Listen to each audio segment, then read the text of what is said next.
Channel पर visit करने वाले मेरे सभी दोस्तों को ये मुकेश हार्दिक स्वागत करता है। दोस्तों, आज का करंट अफेयर्स का पार्ट शुरू करने से पहले कल के रिसेंट पार्ट में हमने जो सवाल आपसे पूछा था, जिसका आंसर आपको कमेंट बॉक्स में देना था, आज उसका आंसर आपके सामने बता देते हैं। ये सवाल हमने पूछा था, किस राज्य में इंदिरा रसोई योजना का शुभारंभ किया जाएगा, यानी कि फिलहाल किया हुआ नहीं है, लेकिन इसका प्रस्तावित है इस योजना को लागू करना। पहला ऑप्शन है ऑप्शन ए Uttar Pradesh, option B Rajasthan, option C था तमिलनाडु, ऑप्शन डी था केरला। तो इसका राइट आंसर है ऑप्शन बी राजस्थान। तो इस रसोई जो इंदिरा रसोई योजना है, ये जो तमिलनाडु में जो अम्मा रसोई योजना है उसकी तर्ज पे ये चलाई जा रही है। इसमें बताया जा रहा है कि अनुमानित 100 करोड़ रुपए प्रति वर्ष आने की संभावना है। और इसका उद्देश्य क्या है? जिन ज़रूरतमंद लोगों को अभी 2 वक्त का खाना नसीब नहीं है, उनके लिए ये भोजन उपलब्ध कराया जाए, ये इसका प्रमुख उद्देश्य है। तो एक हैंड्स ऑफ बनता है इस योजना के लिए। और आज का करंट अफेयर्स का पार्ट शुरू करते हैं, तो देखते रहिए। पहला सवाल, सर्च इंजन गूगल ने फर्जी ईमेल और वीडियो पर रोक लगाने के लिए कौन सा टूल लॉन्च किया है? जी हाँ, जो लोग फर्जी इमेज और वीडियो जो अपलोड करते हैं गूगल पर, उन पर रोक लगाने के लिए कौन सा इनमें से टूल लॉन्च किया है गूगल ने, ये हमारा सवाल है। इसमें ऑप्शन नंबर ए है image search tool, option B image my tool, option C image get tool, option D search tool fund. तो इसका राइट आंसर है option A image search tool, IST। इसके थ्रू फर्जी इमेज और video पर रोक लगाई जा सकेगी इन फ्यूचर। अब देखते हैं सेकंड सवाल। सेकंड सवाल में पूछा गया है, प्रधानमंत्री नरेंद्र मोदी के नेतृत्व में कैबिनेट की बैठक में किस राज्य के कुशीनगर हवाई अड्डे को अंतरराष्ट्रीय हवाई अड्डा घोषित करने की मंजूरी दी गई है? जी हाँ दोस्तों, माननीय नरेंद्र मोदी प्रधानमंत्री जी के नेतृत्व में किस राज्य के कुशीनगर हवाई अड्डे को अंतरराष्ट्रीय हवाई अड्डा घोषित करने की मंजूरी दी गई है? कौन से राज्य में है वो हवाई अड्डा, ये हमसे पूछा गया है। Option A Kerala, option B Gujarat, option C Maharashtra, option D Uttar Pradesh. तो इसका राइट आंसर है उत्तर प्रदेश, यानी कि वो उत्तर प्रदेश का हवाई अड्डा है जिसका नाम है कुशीनगर हवाई अड्डा, और इसको अंतरराष्ट्रीय हवाई अड्डा घोषित करने की मंजूरी दी गई है। काफी अच्छा सवाल है, तो इसको याद रखिएगा। अगला सवाल देखते हैं। सवाल नंबर 3, निम्न में से किसने बीमा कंपनियों को छोटी अवधि की हेल्थ इंश्योरेंस पॉलिसी ऑफर करने की मंजूरी दे दी है? यानी कि कैसी इनमें से कौन सी ऐसी संस्था है जिसने बीमा कंपनियों को छोटी अवधि की हेल्थ इंश्योरेंस पॉलिसी ऑफर करने की मंजूरी दी है? यानी कि बीमा कंपनियों को ये मंजूरी दी है कि वो छोटी अवधि की जो पॉलिसी है अपने कस्टमर को ऑफर कर सके। तो इनमें से कौन सी संस्था ऐसी है, ये हमारा सवाल है। ए है LIC, बी इरडा, सी वित्त मंत्रालय, डी है बीमा विभाग। तो इसका राइट आंसर है इरडा। इरडा मतलब IRDA। इरडा का हिंदी फुल फॉर्म होता है भारतीय बीमा नियामक विकास प्राधिकरण, और अंग्रेजी वर्जन होता है इसका full form insurance regulatory and development authority.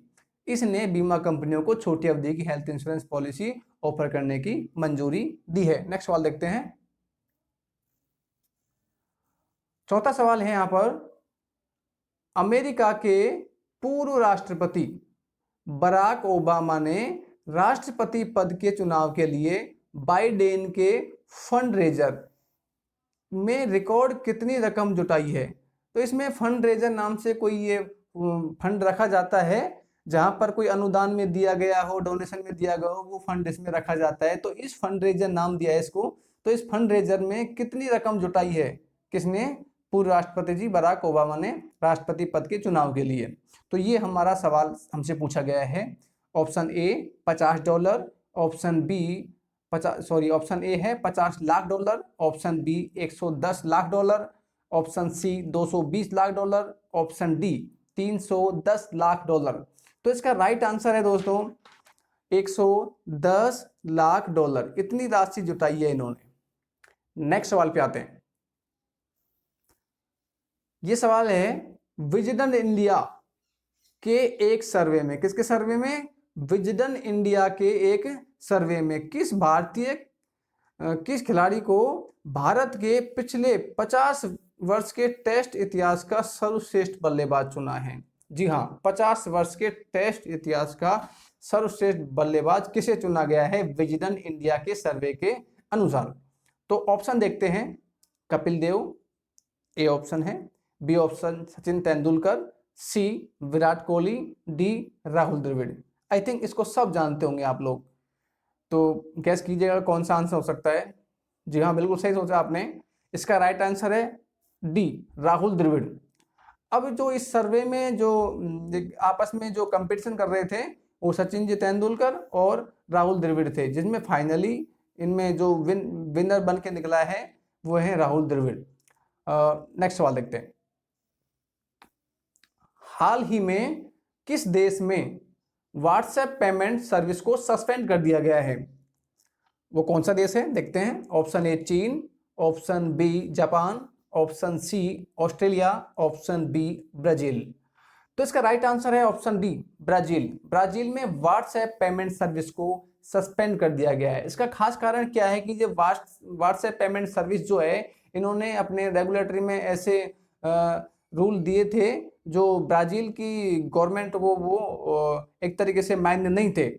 अब इसमें ऐसी कौन सी शर्तें हो सकती हैं जो किसी भी पेमेंट सर्विस को चालू करने के लिए उसमें कोई ना कोई इनपुट देना पड़ता है, जैसे अपन कोई सूचना देते हैं, वो सूचना ऐसे कोई प्राइवेसी से संबंधित थी जो ब्राजील सरकार को मान्य नहीं थी, इसलिए व्हाट्सएप पेमेंट सर्विस है इसको सस्पेंड कर दिया गया है। सातवां सवाल देखते हैं। सातवां सवाल है हमारा, सीमा सड़क संगठन द्वारा नव विकसित रूप से महत्वपूर्ण देविका ब्रिज, नाम है ब्रिज का देविका ब्रिज, स्थापित किया है। किसने स्थापित किया है? सीमा सड़क संगठन द्वारा। और वो किस राज्य में स्थापित किया है, ये हमारा सवाल है। Option A Uttarakhand, option B Jammu Kashmir, option C Himachal Pradesh, option D Manipur. तो इसमें है ऑप्शन ए मणिपुर। तो ये जो सीमा सड़क संगठन है इसका जो संस्थापक माना जाता है पंडित जी जवाहरलाल नेहरू को। अगला सवाल देखते हैं। 8वां सवाल, स्वतंत्र पाकिस्तान में प्रथम हिंदू मंदिर को स्थापित किया जा रहा है, कौन सी जगह है वो? Option A Islamabad, option B Karachi, option C Multan, option D Lahore. तो इसका राइट आंसर है ऑप्शन ए इस्लामाबाद। तो इस्लामाबाद में जो प्रथम हिंदू मंदिर बनने जा रहा है वो है भगवान श्री कृष्ण से संबंधित, यानी कि भगवान श्री कृष्ण का मंदिर है ये।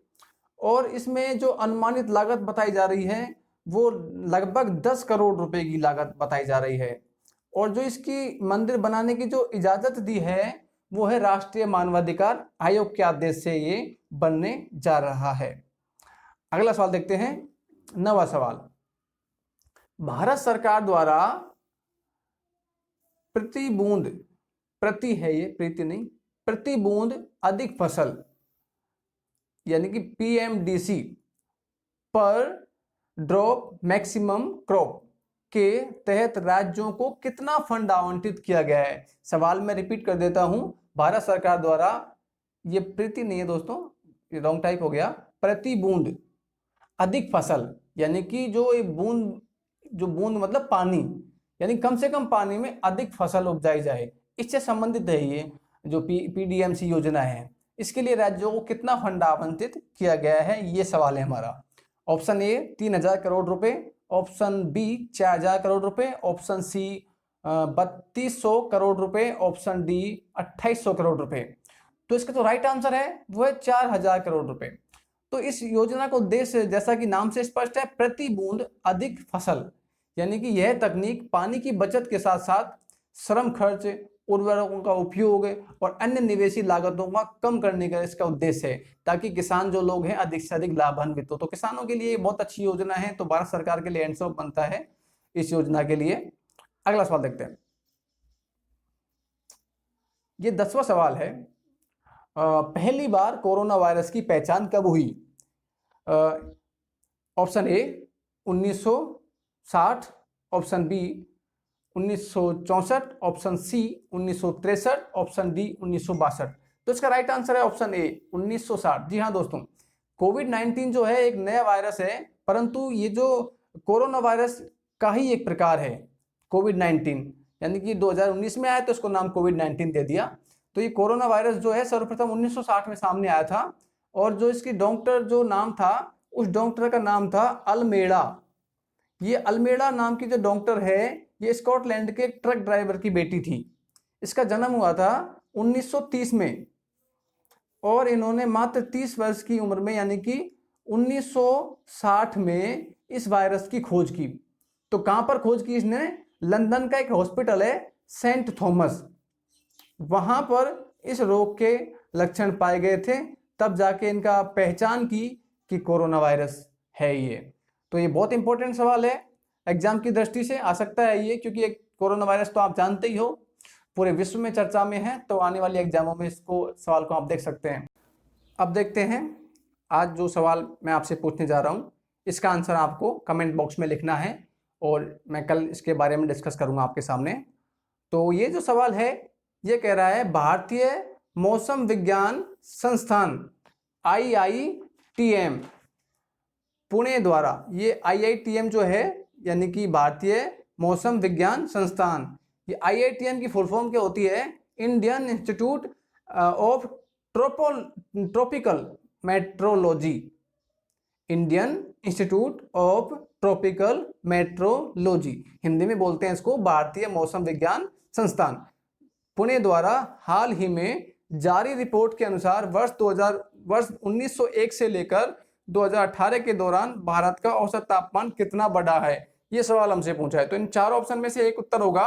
पहला ऑप्शन है 0.55 डिग्री सेंटीग्रेड, और बी ऑप्शन है 0.70 डिग्री सेंटीग्रेड, सी ऑप्शन है 0.82 डिग्री सेंटीग्रेड, और डी ऑप्शन है 0.92 डिग्री सेंटीग्रेड। इसमें से कितना तापमान बढ़ा है, ये इसका आंसर आपको कमेंट बॉक्स में लिखना है। तो आज के अंक में इतना ही है।